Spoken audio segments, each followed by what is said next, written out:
It is Tuesday after hours, May 30th, 2017. Account value is 121k and a little something. I am still long JDAS. I bought 1500 shares last week Thursday. I paid 79.50 for it. So the position is now slightly in the green by some 2k. In other words, I am still short junior gold miners. I have those guys here on the right and GLD on the left. And we can see the same story continues. Gold is trending up-ish, while GDXJ is trending down-ish.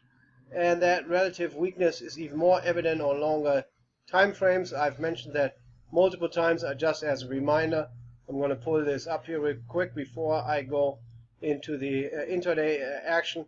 Right, this is gold zigzagging higher. Today we saw the first sign of gold actually possibly being cracking and rolling over. I'm not sure if this was enough to suck in the final bulls that we need before we can see weakness in gold itself. But I do find it encouraging, just because that gold could be down $5-6 today, while dollar yen performed this poorly. And I will bring up, since I'm mentioning it, I can bring it up right now. Dollar yen today did not act well, right? We got hit pretty hard in the overnight session. Once we lost 111.20-ish, it went down pretty quickly and never really recovered from that. Oh, here, you see my beautiful drawings that I did here? Yeah, anyway. So that despite this weakness, that gold cannot catch a bid is actually a very good sign if you are long JDAS. Also what continues to happen is that in the final minute of trading, there is lots of distribution in GDXJ. And what I believe this is the direction, the issue of JNUC and JDAS adjusting their holdings based on buying and selling pressure in JNUC and JDAS. So it tells me there is still lots of selling pressure, people buying JDAS and selling JNUC, and then direction has to adjust its holdings to reflect that. And it does that in the final minute of trading. So as long as we see that, I think we can be very comfortable holding JDAS. And besides that, we have a fundamental thesis in play that growth is accelerating, blah, blah, blah. I've mentioned it 100 times already, so I don't want to go over it again. And we are just waiting for the next leg lower, but I also don't want to overstay my welcome. If we see GDXJ test that 30-ish level, preferably a little lower than that, I think it makes sense that we take profit in JDAS, then look for a bounce and maybe reshort GDXJ via JDAS again if we do get that bounce.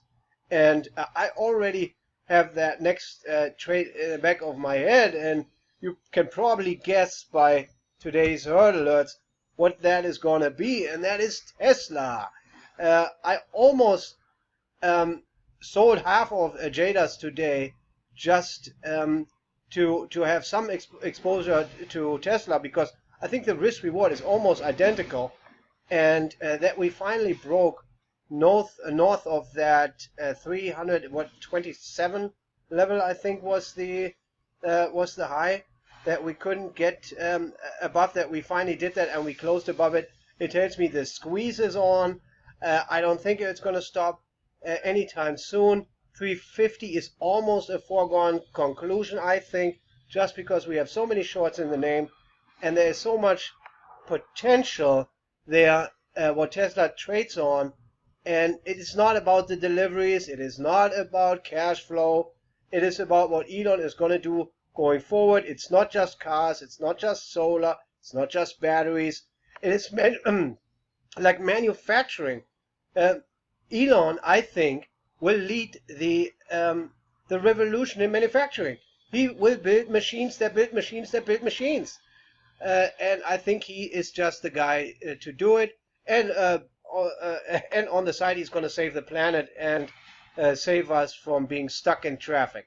So that dude is a rock star, and the stock is reflecting that. And the people who are betting against him are, how do I say that? They just don't have vision, right? You cannot look at that company and at a dude like that with conventional metric. I know it's different this time.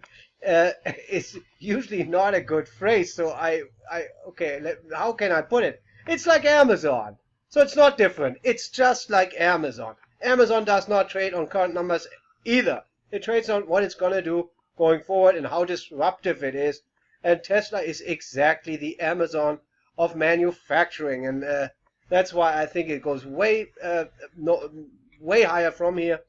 350 first target, but I think 400 to 500 by the end of the year. I don't even think that is an outrageous thing to ask for, just because once we see these production numbers come in, all those analysts that are slow to understand the story will upgrade it, and then we're going to get these people chasing it, and then more shorts come in and more squeezing happening. So this story is going to repeat itself until we found a new equilibrium, and I think that will be a lot higher from here.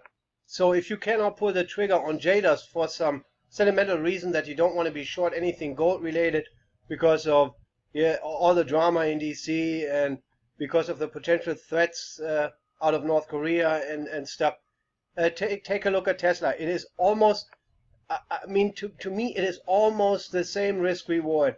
So if it's tough for you to be short gold miners, consider being long Tesla. I think there's plenty of upside and the downside risk is really limited. I know that is difficult to believe too, just because Tesla is going vertical right now and the market is at all-time highs, and so is Tesla. But it is only difficult because mainstream media is painting such a negative view that is just not what reality is actually like. That is what makes it difficult. And that is also the reason why we will keep on going higher, because there are so many people who are not yet on board and they have no choice. It gets actually worse when we go into the second half of the year, because the economy, with the data that we currently have, it is likely that the economy in Q3 will accelerate even further in rate of change terms. And then add the performance chasing of those hedge funds on top of it that have to beat the benchmark by year end.